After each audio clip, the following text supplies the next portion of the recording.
guys, Frosty Feline here and welcome back to another video.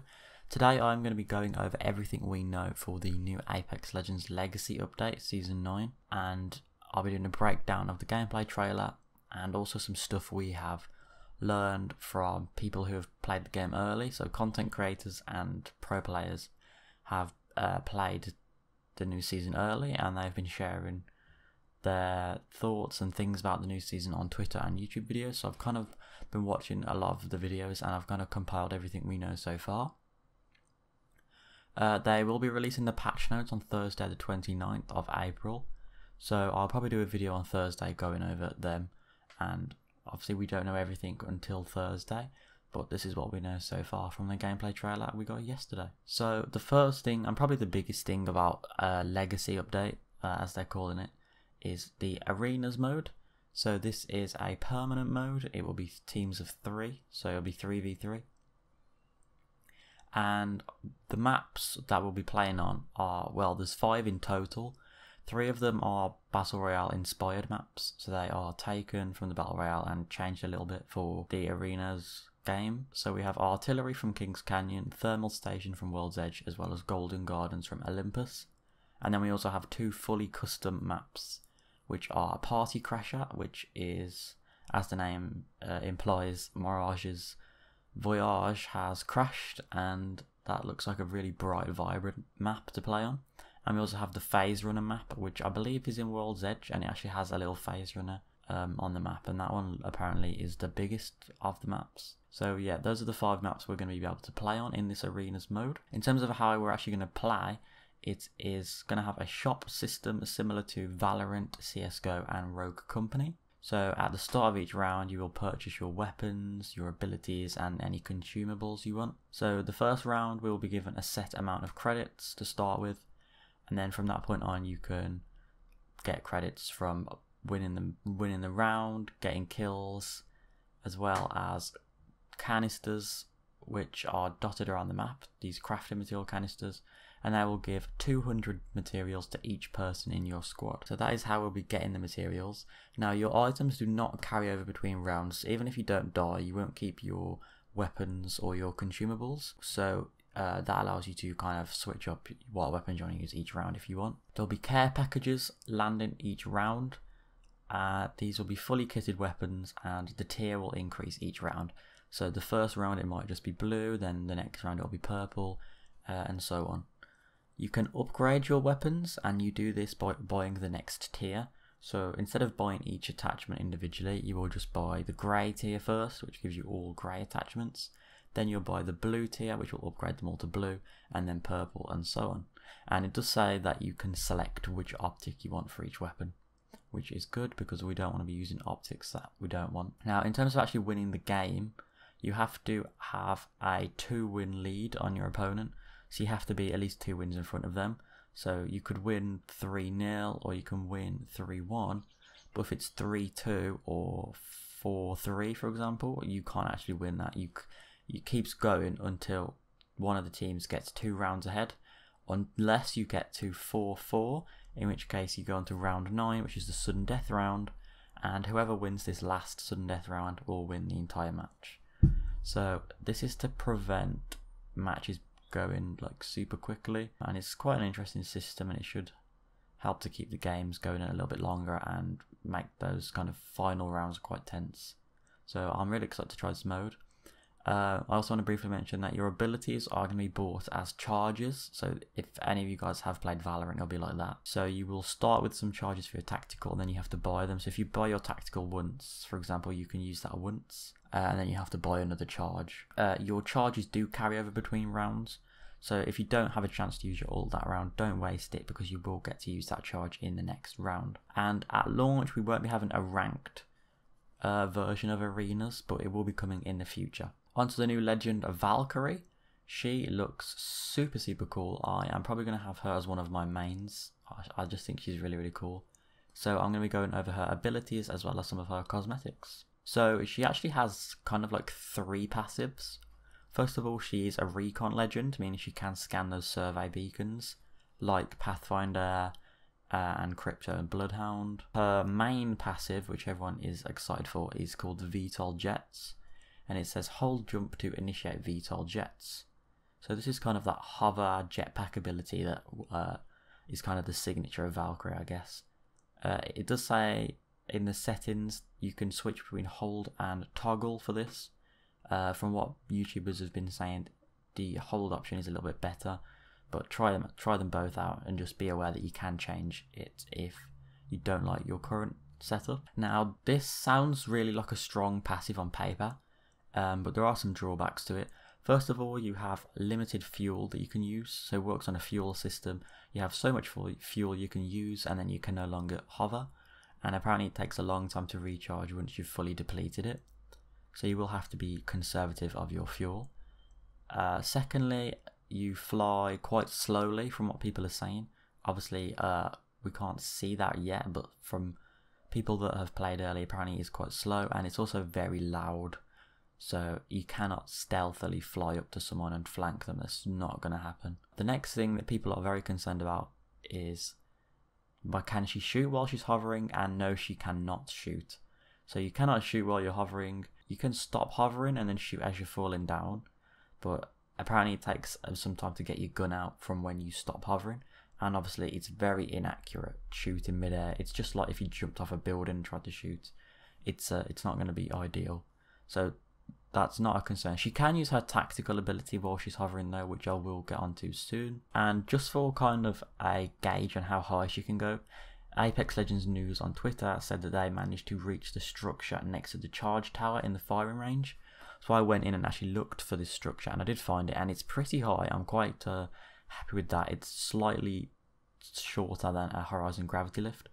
So I'm assuming that's kind of around the max height you'll be able to get with her jetpack, which it's not bad. I'm excited to try out how useful that's going to be for repositioning. And she also has a third passive, which is basically when she's skydiving, so from a jump tower or after using her ultimate, which we will get onto, enemies that are on her screen in her field of view, like her sight, are scanned for her and her team. So you can use her ult, kind of fly around, and anyone that's in your sight will be scanned. So it doesn't sound that good because you think, well, if I can see them anyway, I don't need them to be scanned. But a lot of times people are in kind of little, they might be crouching behind something, or they might be in a dark area, and just having a scan on everyone is going to be super useful. It's not like Bloodhound, so you won't scan people through walls, you have to visually see them. But I think it's a really good passive, and it complements her ultimate. The tactical then is called Missile Swarm, and you fire 12 mini rockets from Valkyrie's jetpack. These do 25 damage per hit, and they also have a small stun effect. People are describing it as like a very weakened arc star stun. So if you time it well and fire just after landing your missile swarm, you will be able to take advantage of that stun. I'm excited to try it out, this tactical, and as I said, you can do this while hovering, so you can hover really high up with her passive and then unleash your missile swarm. Lastly then, her ultimate is called Skyward Dive. So you press it once to activate and initiate the ability, and then teammates can latch onto you, and then you press it again and you will fly and boost up into the sky, carrying you and any teammates who have latched on. And when you reach the apex of her, or the peak, the maximum height, you will then kind of redeploy like you've used a jump tower. So this is a really, really good repositioning tool. I am excited to try this out. Now, if you press the button to initiate the dive, but then maybe your teammates don't want to go yet and they're not ready, you can cancel it and you'll get 75% of the charge back. That's just something to bear in mind. So for her cosmetics, she will be getting a launch bundle like the previous Legends, probably for like the first week that she's out. This will include a skin with Viper's helmet, which is really, really cool. And it also comes with a legendary longbow skin, a Valkyrie charm, and it will unlock the legend Valkyrie herself if you don't have her. This is going to be 3,000 Apex coins, or I believe if you buy Valk with Apex like legend tokens, it would actually reduce the price to 2,150 coins. So that could save you some money if you have a load of tokens saved up. And then her 4 launch legendary skins will be called Titan Tested, Military Grade, Golden Opportunity, and Azure Blessing. So obviously we can't see what these are like yet, but those are what they are called. Onto the new weapon then. It is the Bocek Compounder Bow. I'm super excited for this. This is going to be in a new class called Marksman, which will also have the G7 Scout, the 30-30 Repeater, and I think there's one more that will go in that class. It's going to be a really high precision, kind of high risk, high reward weapon like the Wingman. So if you guys like the Wingman, this is definitely one to try out. You have to draw back the arrow, and the further you've got it charged or drawn back, the more damage it will do. So if you've got a fully charged shot, people are reporting that it does 70 damage to the body and around 120 to the head. So it's going to hit for a lot of damage. It is going to use its new ammo type of arrows, which we all knew they're not going to be firing bullets out of it. Now these are not common to find around the map, so you need to be careful with your ammo, but you can pick them up from the floor. So if you miss or if you kill someone, you can pick them up off the floor, so definitely try and do that to conserve some of your ammo. It's going to be a very stealthy and silent weapon, so if you're like behind cover, sometimes they might not actually be able to figure out where they're being shot from. So it's going to be a really, really fun weapon, definitely. And people are saying it's really, really powerful if you can hit your shots. So I'm excited they've made it viable from the sounds of it. It will be coming with 2 new hop-ups, the Shatter Caps, which allow you to shoot it in a shotgun pattern for up-close combat. And this Shatter Caps will also go on the 30-30 Repeater. And it also has the Deadeye's Tempo hop-up, which if you fire just as the arrow becomes fully like drawn back, fully charged, if you fire just at the right time, it will then increase your draw speed of the arrow itself for the successive arrows, allowing you to charge up faster. So you kind of have to get into a rhythm, but if you fire it right at the right time, you'll be firing even faster. So I'm really excited to try that out. I don't know if I worded that well, hopefully I did. And apparently that will go on the Sentinel as well, so I'm not sure. Obviously you can't fully charge an arrow on the Sentinel, so we'll have to see how that works. But because we've got 2 new hop-ups, some have to go, and people are saying the Skull Piercer and the Hammer Points are being removed. I've only heard of one YouTuber saying that the Hammer Points are gone, so take that lightly, but I assume they're right. There's no reason to lie about that, so it is looking like we'll be losing the Skull Piercer and the Hammer Points, because obviously they don't want the loot pool to become too saturated. And the Bocek bow actually has 2 slots, so you can use both the Shatter Caps and the Deadeye's Tempo at the same time if you like.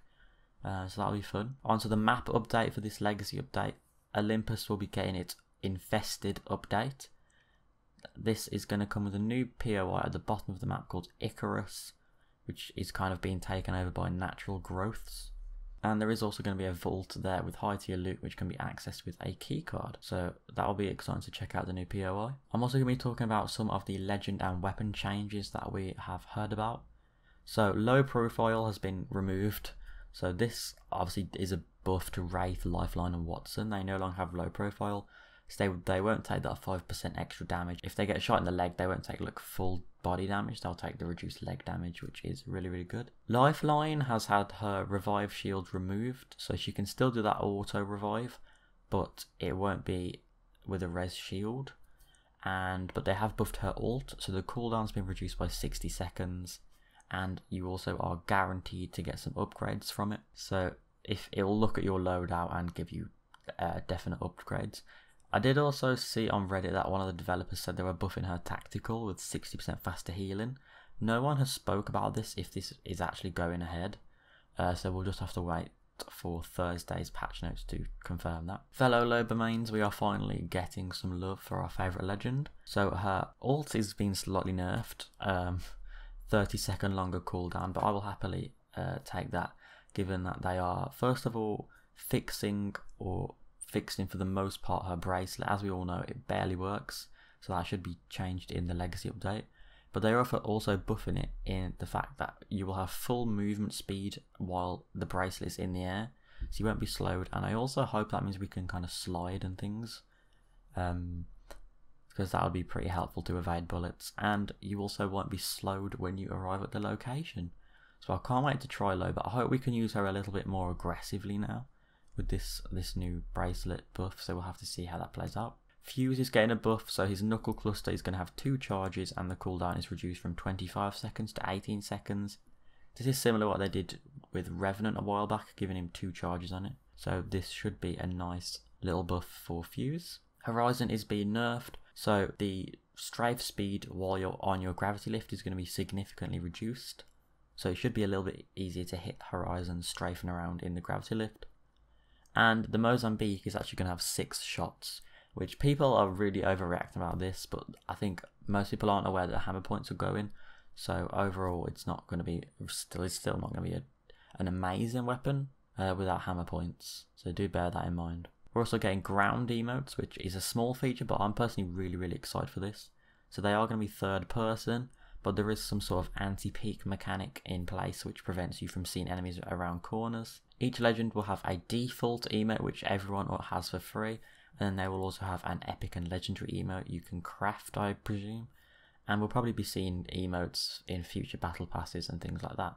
And it does also look like we can use these ground emotes in victory screens. For the Season 9 Battle Pass, the cosmetics we know about are a legendary Spitfire at tier 1, a legendary Wraith and Rampart, which we saw in the gameplay trailer, as well as a Devotion for the tier 100 and 110, which we also saw in the trailer.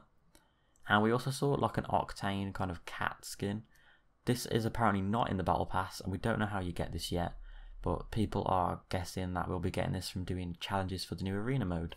So hopefully that will be free as a nice kind of introduction to the arena mode, because I'm a big fan of that Octane skin. It's probably my favourite skin for him. Lastly then, the Peacekeeper will be back to ground loot, and the triple take will be going in the care package. So that's everything I have for Season 9 so far. As I said, I'll be making a video on Thursday going over the patch notes, and let me know if you guys want me to stream this next Tuesday. I do like streaming the new seasons and talking to you guys about it and just how you guys are finding it, so I might do that. Let me know if you guys would be interested in that. And with that said, I'll see you guys in my next video.